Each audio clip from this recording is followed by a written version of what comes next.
Pois moi bons días novamente, collendo o testigo a Sara Garea, hoxe falando de restauración, de gastronomía, co restaurante Indómito. Quero lle agradecer a Martín Vázquez que viñera ata aquí, porque non se prodiga moito en entrevistas. Graciñas por amosarnos ese tempo. Por certo, hoxe tamén estreamos unha nova tempada de Planetario, ese observatorio musical, para sairnos un pouco das marxes do día a día da industria da música. Apostamos polos grupos e artistas noveis galegos, polo pop, polo indie. A partir das 12:05 aproximadamente por aquí estará Manu Planetario. Pero o que está ahora mesmo en directo ás 11:30, teño aquí o reloxo, 11:36 minutos, como estaba previsto, o alcalde do Concello de Vedra, Carlos Martínez. Moi bons días, Carlos. Hola, bons días, moitas gracias. Como, volta ao curso, volta ao cole. Antes de nada, como foi o verán? Tivo uns días de desconexión? Sí, a verdade é que foi un verán que pudemos máis ou menos tranquilo, con moita festa, donde pudemos o equipo de goberno repartirnos para que poder descansar algo frente a un curso cheo de traballo e de posibilidades. Como arranca o curso? Esas carpetas, esas prioridades que ten neste comezo de temporada o alcalde de Vedra. Bueno, os cursos arrancan sempre igual, non? Arrancan cando un para no verano, empezan, como digo, os problemas, os asustes. Pero bueno, con ganas de que esas prioridades salgan para adiante. A primeira, que siga un pouco de bo tempo para non seguir asfaltando pistas municipais, que é unha das cousas que nos dedicamos do verán e queremos seguir a ver se hasta finales de outubro. En relación a outros proxectos máis grandes, bueno, pois o Centro de Saúde... Como vai? Porque falou aquí xa vostede... Sí, avanza o ritmo. Como dixemos, a idea é que a licitación se complete neste ano. É probable que as obras non comecen este ano, pero que a licitación sí se complete neste ano, porque ahora están discutindo entre os técnicos un tema importante dentro do centro de saúde, non? Como vai a ser a prestación sanitaria mentes duren as obras, que iso é algo que hai que decidir, hai que decidir con calma. No momento non hai nada decidido, estáse buscando como... Me consta porque antes tuve unha reunión, me consta que deben estar bastante avanzados nese tema, pero bueno, como digo, é unha das cuestións que, foron retrasando tamén a posta en marcha desta obra, non? Canto duraría, máis menos? Eu creo que o plazo, falar de tempos de obra depende, e máis en Galicia depende moito do tempo, a veces dos suministros, pero, calculamos que entre 3 e 6 meses, non? Centro de Saúde, que é unha das iniciativas que quixo sacar adiante e que, xa estamos falando de licitación neste ano, comezo de obras no 2026, supoño que no primeiro trimestre do 2026, sempre que se poida. Sempre que se poida, claro. Aí tamén van a confluir varias cousas. Unha, no momento da adjudicación, que o tempo permita facer as obras, e segundo, que os tempos da prestación sanitaria tamén acompañen. Temos que buscar cal é o mellor momento porque indudablemente van a ser os meses onde vai haber unhas molestias que por adiantado pedimos disculpas á ciudadanía, pero buscando a mellora, teremos uns meses onde esa prestación vai se garantizar, pero vai ser un pouco máis molesta que na actualidade. Falaba tamén aquí, cada vez que ven polos micrófonos de Radio Líder Santiago, para actualizar a información e o traballo que fai o grupo de goberno en Vedra, fala sempre do rural, do diseminado que é o Concello de Vedra e outros moitos espallados por Galicia, pero neste caso na nosa contorna e na nosa comarca.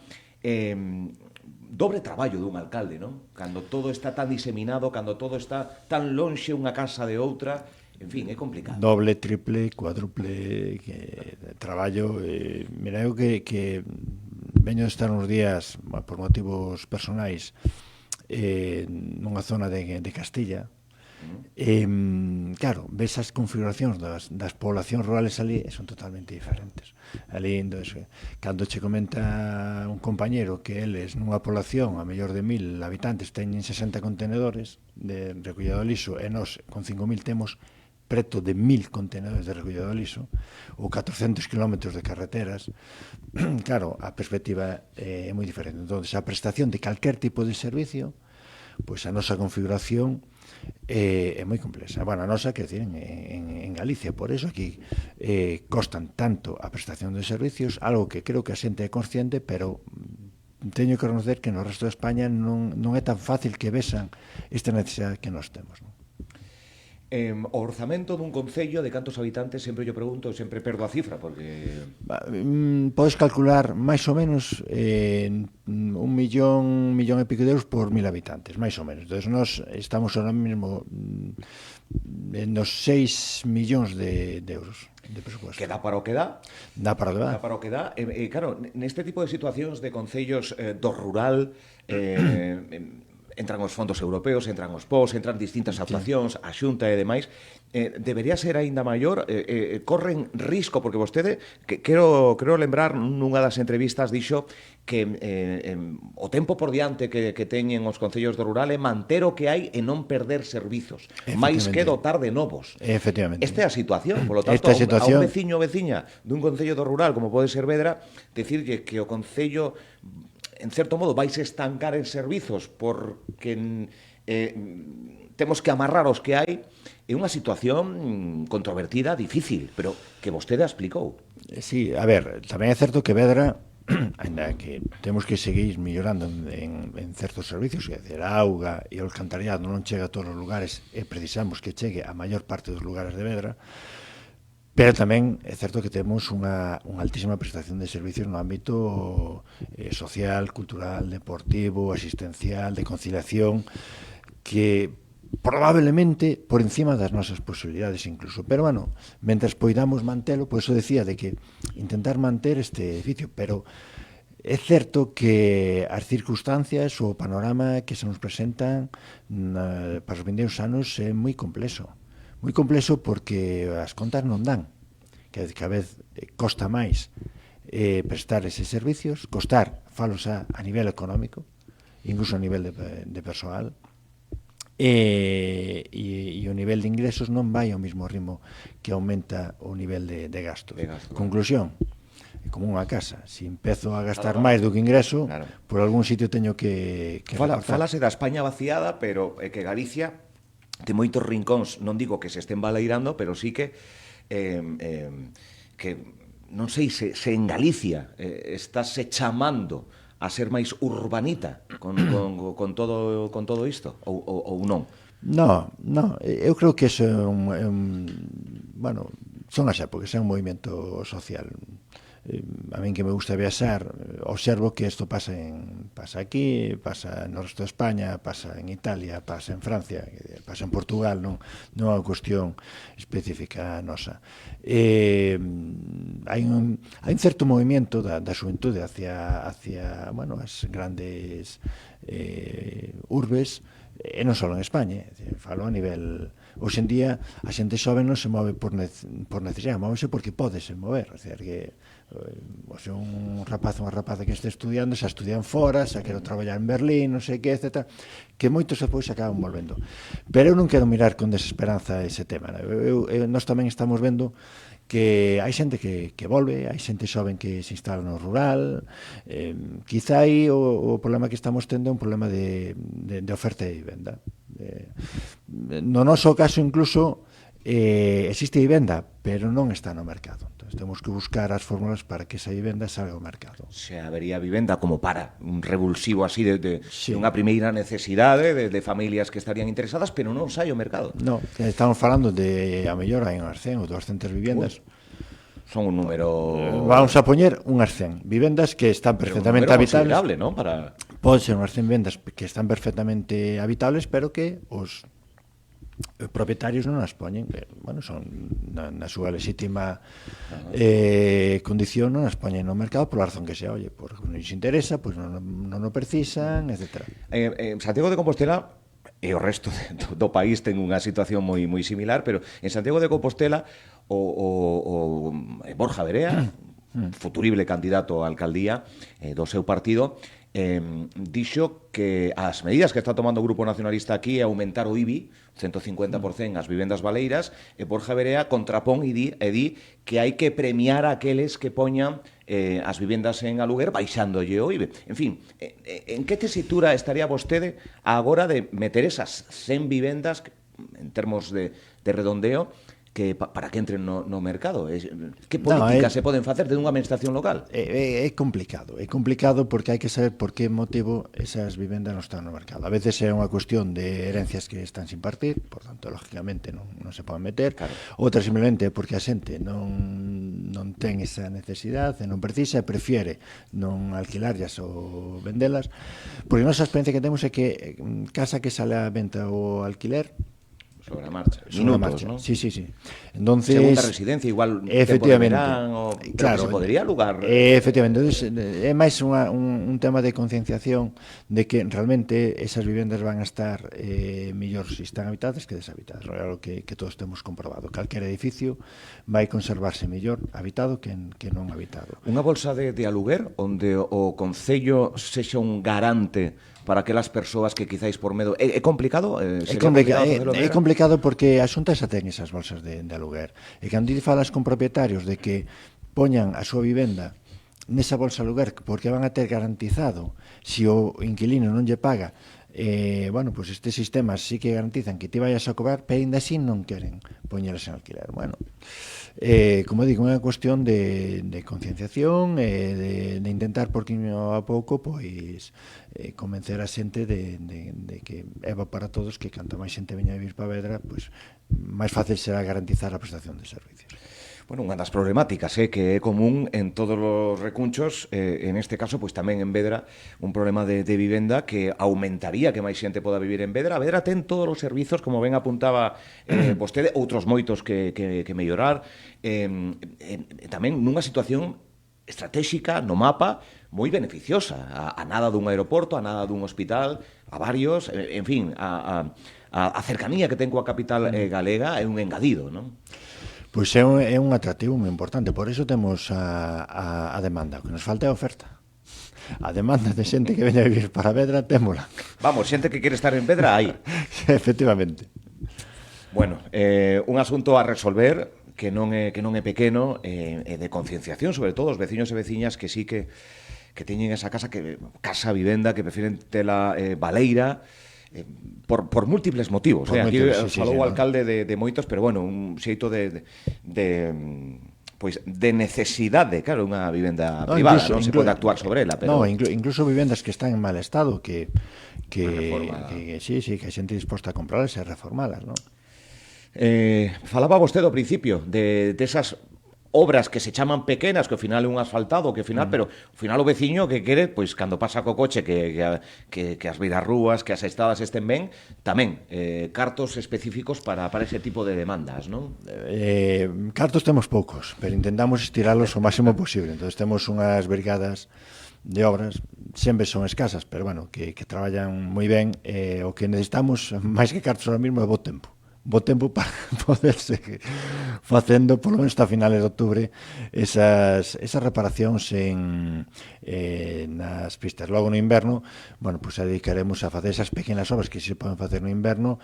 Creo que o planificado este ano de concentrar as pequenas ramificacións de prolongacións de abastecemento no primeiro trimestre do ano está ben, porque, como digo, son obras que se poden facer en que está chovendo, entonces así aproveitamos e gestionamos moito mellor a nosa brigada de obras.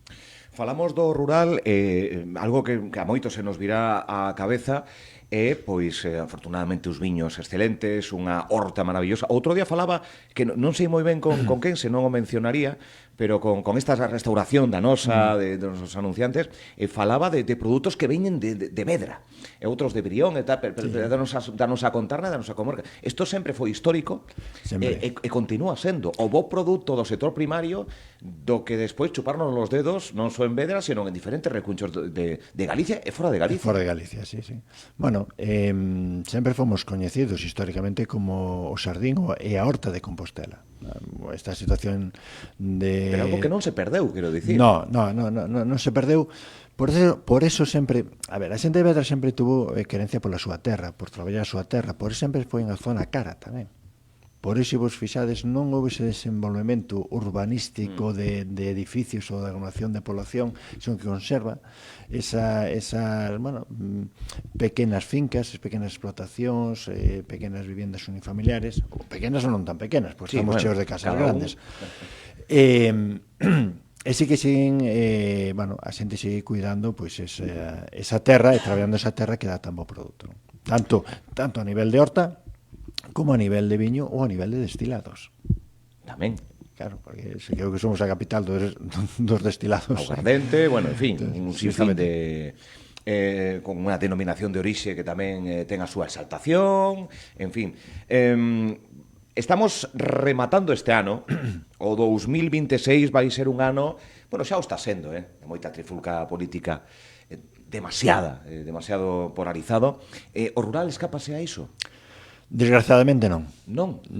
A ver, desgraciadamente non no sentido, no ámbito das tabernas. Depois no ámbito da nosa xestión ou da veciñanza, sí, quizá tanto Galicia, eu creo que Pero Galicia moi de taberna e sí, pero Galicia pasear moito nas tabernas, pero despois sí, efectivamente, somos xente que ten sentidiño e temos unha certa calma e tranquilidade. Eu falaba con xente de fora de Galicia cando lle explicaba isto, que me preguntaban, e si que vives fora de aquí, fora das fronteiras, quizá ves máis tensión. Aquí a tensión pálpase na televisión, nos periódicos e tal, pero no día a día da vida non a notas tanto, non?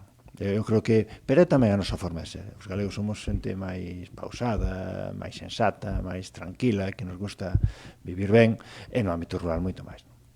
2026, como dicía, vai ser un ano de deixar en bandexa o traballo feito ou sen facer dos alcaldes e alcaldesas que se van someter dunha forma inminente a unhas eleccións. Vostede dixo que leva xa uns cantos anos sendo alcalde, que quere seguir sendo alcalde se tengan confianzas dos veciños e veciñas. O sea, que lonxe de batallar no día a día hai algo que non se apagou esa chama de querer ser alcalde, vamos. Efectivamente, bueno, moitas veces son as circunstancias personais, non? Proxectos sempre están inacabados. Sempre acabas de facer sempre unha pequena reforma nunha calle en Ponteulla quedou fantástica e agora que che pide é terminar a calle inteira. Temos ese proxecto que a nosa idea é que durante esta legislatura, bueno, pois firmar que a Xunta de Galicia pois un acordo para reformar un edificio que sea un centro de día. E logo que en Ponteulla? No, en outra ubicación. En este caso en San Fins, e ademais que pode ser compartido entre Vedra e Boqueixón, e claro, queres velo por lo menos iniciado na seguinte legislatura. Bueno, obviamente non nos vai dar tempo nesta legislatura a ter rematadas un pouco un lifting ás pistas municipales, entonces, bueno, por lo menos o día que marches, queres decir, bueno, aí quedou por lo menos Vedra un poquinho mellor da que atopamos, non? Que eu creo que podíamos dicirse ahora, pero bueno, sempre quedan pequenos flecos que queres acabar. Pois traballar de preto pola veciñanza neste tipo de rural, pois tamén existe, sendo a administración local a primeira das portas onde un chama para calquera situación de emerxencia social, de unha rúa que precisa, dunha estrada que precisa e demais. Vostede 24/7, os alcaldes todos teñen esa paciencia de atender 24/7 o seu cargo e de non apagar o móvil nin silencialo baixo ningún concepto. Efectivamente. Bueno, no meu caso, salvo que este de vacacións, é o único que lle digo. De vacacións, eses días... Ese sagrado. Pero logo 24/7, sí. Ten que ser, sí. 2026, algo que podemos adiantar? Mais alá o inicio do centro de saúde, con toda a probabilidade e demais, hai algún outro proxecto desa envergadura que se poida ir avanzando? Sí, bueno, vamos na Casa da Estación, bueno, no que é toda a estación, ese proxecto de espacio de formación social e cultural, tamén temos unha obra demandada, firmamos un convenio con a Xunta de Galicia para arrensar o tellado da nave, bueno, vaise facer tamén, a ver se rematan as obras do colexio de Santa Cruz de Radulla, en fin, igual que estamos 24/7 tamén nós estamos todos os días pedindo, chamando a outras portas para rematar, iniciar, pedir, etc. por novos proxectos. Por certo, comezou ben o cole en Vedra? Houve algunha deficiencia de profesorado? No? Estamos aí, bueno, dialogando cos directores e cas AMPAs, bueno, algunha cosiña e esperemos que se dé resolto. Vale. Alcalde, graciñas por vir a falar un pouco do inicio do novo curso político despois deses días de desconexión e que seguiremos falando a miúdo. Graciñas por vir, alcalde de Vedra, Carlos Martínez. Aproveitamos para mandar un saúdo a todos os ointes que nos estén escoitando concretamente do municipio de Vedra. Aquí estivo o seu alcalde e de cara para as seguintes entrevistas, se algún dos veciños e veciñas lle apetece formular unha pregunta, pois, se lle parece, pois abrimos as canles de comunicación e así pois atende esas consultas dun xeito máis directo. Perfectamente. Sí. Graciñas, alcalde, bo día. Graciñas a vos. Gracias.